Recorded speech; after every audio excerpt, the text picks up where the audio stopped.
The Prophet Muhammad ﷺ went to the extent of young until he started the ground.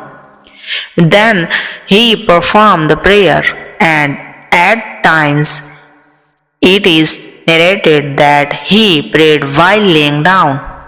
Afterwards, he yawned again and resumed praying while standing. Sufyan reported this narration and Ammar repeated it, saying that Ibn Jarir narrated it from Ubaidullah from Ibn Abbas, may Allah be pleased with them.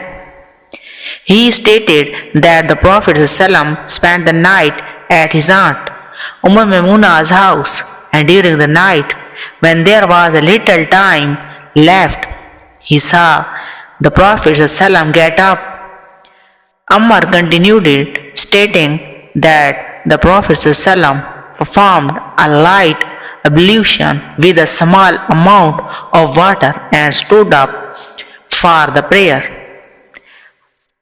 Ammar also performed ablution in the same manner. Afterwards, when the Prophet ﷺ stood up on his left side, Sufyan mentioned on his left instead of on his right, but it means the same. Then the Prophet ﷺ turned towards me, adjusting himself and began praying as much as Allah willed.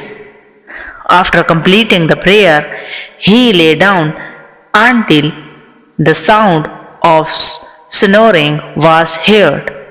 Then the Madian came to inform the Prophet ﷺ about the prayer, and he accompanied the Prophet ﷺ for the prayer. The Prophet ﷺ did not perform ablution again. Sufyan mentioned that they told Ammar, some people say that the Prophet ﷺ used to sleep while his eyes were asleep, but his heart was not asleep. Ammar replied, I heard Ubaid bin Umair say that they said prophets receive revelation in the form of dreams, and he cited the verse, I see you being slaughtered in a dream. That narration is founded in Sahih Bukhari, hadith number 138.